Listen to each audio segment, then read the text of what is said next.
రాష్ట్ర రాజకీయాల్లో గేమ్ చేంజర్గా నిలిచిన యువగళం పాదయాత్ర ప్రారంభించి 3 ఏళ్లైన సందర్భంగా నెల్లూరు జిల్లాలో టీడీపీ నాయకులు పెద్ద ఎత్తున వేడుకలు నిర్వహించారు.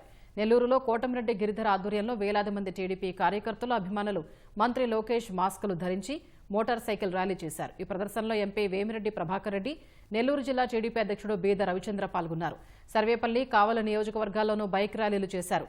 యువగళంలో ఇచ్చిన మాట ప్రకారమే మంత్రి లోకేష్ రాష్ట్రానికి పరిశ్రమలు తెచ్చి ఉపాధి అవకాశాలు కల్పిస్తున్నారని నాయకులు తెలిపారు.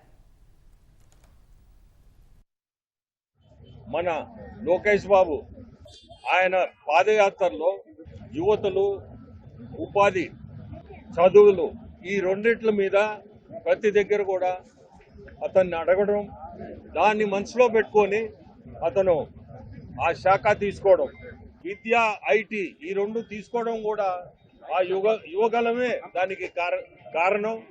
ఈరోజు దాదాపు మన రాష్ట్రానికి ఎక్కడ లేని ఐటీ కంపెనీలు తీసుకురాగలుగుతున్నాడు.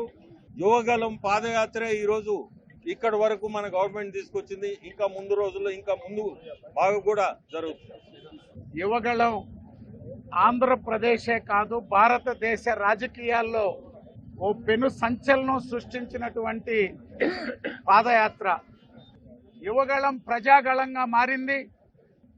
ఈనాడు ఒక నవగళంగా భారతదేశ మొత్తం ఆంధ్రప్రదేశ్ వైపు చూసేటువంటి విధంగా నారా లోకేష్ గారు ప్రతి ఒక్కరికి భరోసాగా నిలిచాడు.